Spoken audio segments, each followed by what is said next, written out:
श्री राम जय राम जय जय राम, श्री राम जय राम जय जय राम, श्री राम जय राम जय जय राम, श्री राम जय राम जय जय राम। बोली सियावर रामचंद्र भगवान की जय, पवन सुत हनुमान की जय, उमापति महादेव की जय, सब संतन की जय, सब भक्तन की जय, सच्चियाँ जोता वाली माता तेरी सदा ही जय। बोल सनातन धर्म की जय, सदगुरुदेव महाराज की जय। नमः पार्वती पते हर हर महादेव। आदरणीय श्रोतागणों, मानस चिंतन चैनल पर आप सभी का स्वागत है।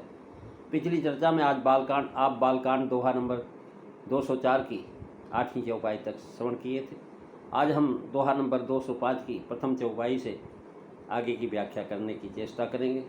तुलसीदास जी महाराज लिख रहे हैं कि भाइयों और सखाओं को बुला करके भगवान श्री रामचंद्र जी साथ में ले लेते हैं और प्रतिदिन वन में शिकार करने जाते हैं। जी से जान करके पवित्र मृगों को मारते हैं और प्रत्येक दिन ला करके राजा को दिखाते हैं।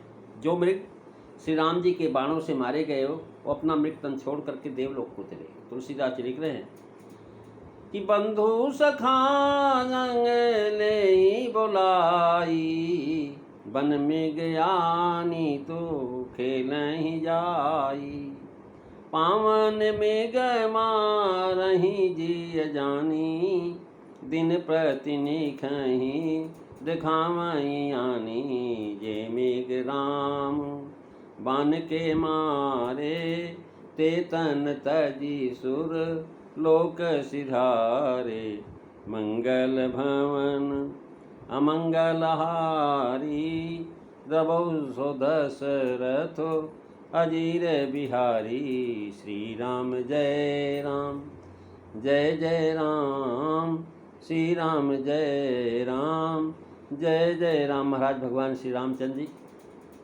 और जो है महाराज अपने भाइयों के सही सखाओं को बुला लेते हैं और जो है रोज़ाना महाराज वो जो है संग लेकर के जाते हैं शिकार में। राम जी की प्रधानता कही। पहले बताया कि निपलीला खेलते थे। वन में गया का भी महाराज एक भी निपलीला है। राजधर्म भी यही है, किसी से वन में शिकार खेलने जाते हैं।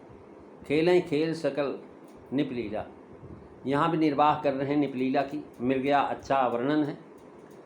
सरजू बर तीर तीर तीर फिरे रघुबीर सखाए रघुबीर सबे। गोमती तट पर वन में महाराज शिकार को खेलने जाते हैं।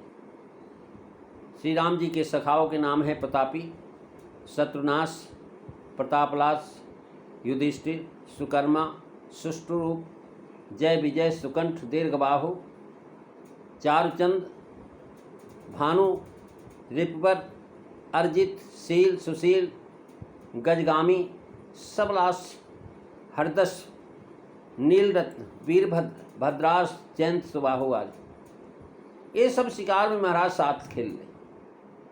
इसी से नित्य खेलते हैं, वन में जाकर शिकार खेलते हैं। इससे जाना कि अयोध्या जी के बाहर समीप में जो वन और उपवन है उनमें मृग नहीं मारते। मृग केवल दर्शनार्थ बाहर के वनों में जाकर के शिकार करते हैं। पावन मृग मारे, यानी जिनको सुकृति समझते हैं कि मृग सुकृति है, पूर्व जन्मों ने इसने जो है सुकृत किया है तो वह स्वर्ग जाने योग्य है, उसको मार करके स्वर्ग पहुंचा देते हैं। और जैसा आगे भी वक्ता स्वयं कहते थे, तन तज सुरलोक सिधारे, जो वध करने योग्य नहीं हैं उनको नहीं मारते। अर्थ है कि बैठने में इनको बहुत दुख होता है। अथवा ऋषियों से शाप देते हैं महाराज। बहुत सारे मृग ऐसे हैं कि उनको बैठने में बड़ा दुख होता है। कई मृग महाराज ऐसे हैं, सांबर मृग हैं, और जो है जिनकी नाभि में महाराज वो है ऐसी खुशबू है कि वो रुक नहीं सकते। ऐसे मृगों की चर्चा सत्योपाख्यान में आई है। ये महाराज मृग शख्स सभी पशुओं की संज्ञा है। शूकर के लिए भी प्रयुक्त हुआ है।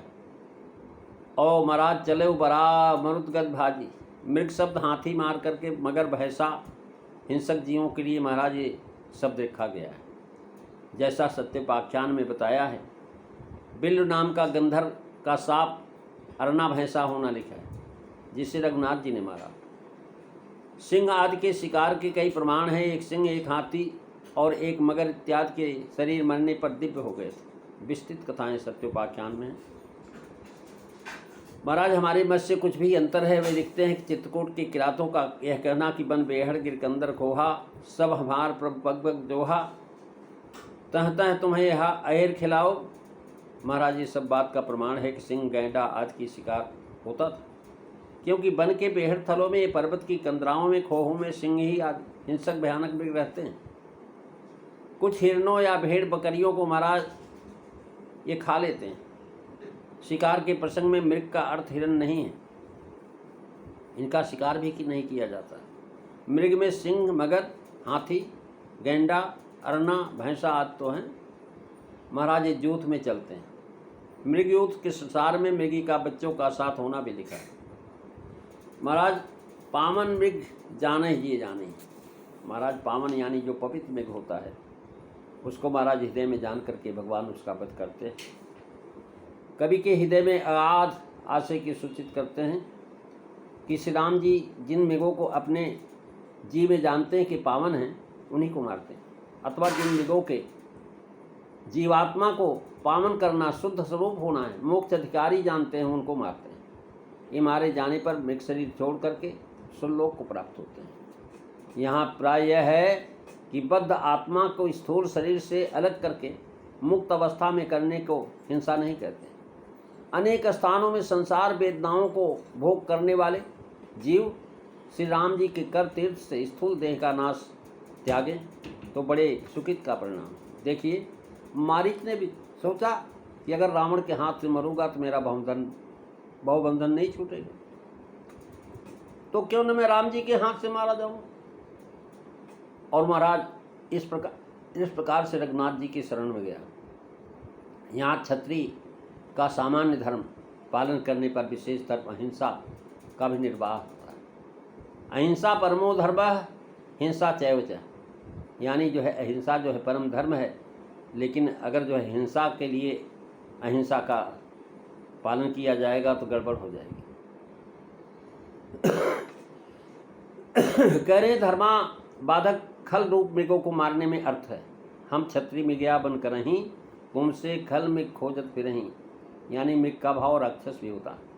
महारामायण से पता चलता कि रावण ने राक्षसों को मृग रूप से भेजे थे, और जैसे कंस ने भेजा दैत्य अनेक रूपों में भगवान श्री कृष्ण के पास जाते थे। तो पावन माने जिन जानी, अर्थात वे जान लेते थे कि राक्षस मृगा बना हुआ है और लोगों को नष्ट करेगा।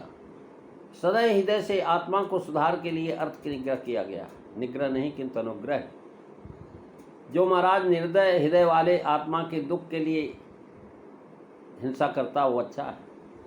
जिनके चर्म श्रृंगाद का धर्म कार्य में प्रयोजन होता है, जैसे व्याघ्र चर्म, दुष्ट जंतुओं का चर्म पवित्र माना गया है। मन से निश्चय करके कि यह दुष्ट जंतु है तब उसका वध करते हैं। अश्वारूढ़ो वनम याति मृगयाये स लक्ष्मणः, हत्वा मृग दृष्टमज्ञानां पितरैः सर्वनैव वदत्। अर्थात भगवान राम नित्य प्रति लक्ष्मण जी के सहित धनुष बाण और तरकस धारण कर घोड़े पर सवार होकर के मृगया के लिए वन की ओर जाते हैं। वहाँ हिंसक पशु जो महाराज राक्षस है, पशु का रूप धारण करके हिंसा करते हैं, उन सबों को पिताजी के अर्पण कर देते हैं। मृगया नित खेल ही जाई, इससे यहाँ महाराज दिन पर शिकार ला करके दिखाना इससे जनाया कि नित्य शिकार खेलने जाते थे। किसी दिन भी शिकार खाली नहीं जाता था, और वह वन इतनी दूर था कि नित्य वहाँ से लौट कर आ जाते थे। निपज दिखावे आकर के महाराज राजा को दिखाते कि राजा को मालूम हो जाए कि बाण का लक्ष्य ठीक होने लगा, क्योंकि आगे विश्वामित्र के साथ जाने को वन में जाना है। अतः हस्तलाघवता दिखाने का प्रयोजन है। राजा देख करके बहुत प्रसन्न हो गया। महाराज स्वामी जी का मत है कि दिखाने में हेतु यह है कि शास्त्र विरुद्ध या कानून विरुद्ध शिकार नहीं खेलते हैं। ये पिताजी देख लें। महाराज करें लंगर जंगल के सब हिरन अपना सिर हथेली पर लिए हुए इसी उम्मीद पर हैं किसी दिन तो शिकार को आवेगा। धन्य है प्रेम की कुर्बानी। राम बाण के मारे कहने का भाव यह है कि वीरों को हाथ से मरने से स्वर्ग होता है, तत्क्षण नहीं। श्री राम जी के बाणों से मृत्यु होने पर तुरंत दिव्य रूप होकर के स्वर्ग चले जाते हैं।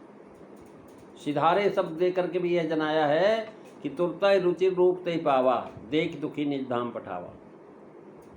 सुलोक शब्द दिया क्योंकि एक तो विशेषकर गंधर्वाद साप से मृग हुए हैं, ये राक्षस भी बने हैं। ये बाण से मारे जाने पर अपना पूर्व देव रूप पा करके अपने प्रिय लोक को चले जाते हैं। उनका सावोद्धार हो गया, जहाँ वे जाना चाहते थे वहीं भेज दिए। दूसरे जो विशेष सुक्ति थे, जो हरिपद के अधिकारी थे, वो साकेत को प्राप्त हुए। प्रमाण सत्योपाख्यान में मिलता है। इन शब्दों की कथाओं और कल्पों के राम अवतारों के चरित्र में सभी ऋषियों के वचनों का निर्वाह हो जाता है। सुरलोक में स्वर्गलोक, बैकुंठ, क्षीर सागर, साकेत, गंधर्वलोक, यक्षलोक सभी का ग्रहण होता है। महाराज उन लोकों से वा करके यहाँ शरीर धारण किए थे, बद्ध हो गए थे, भगवान के बाण से मरने पर वो मुक्त हो गए। प्रेमी सज्जनों, आज बस इतना ही। अगली चर्चा आप अगले दिन श्रवण करेंगे। बोलिए सियावर रामचंद्र भगवान की जय। श्री राम जय राम, जय जय राम। श्री राम जय राम, जय जय राम। श्री राम जय राम, जय जय राम। बोलिए सियावर रामचंद्र भगवान की जय। जय सीताराम सभी को।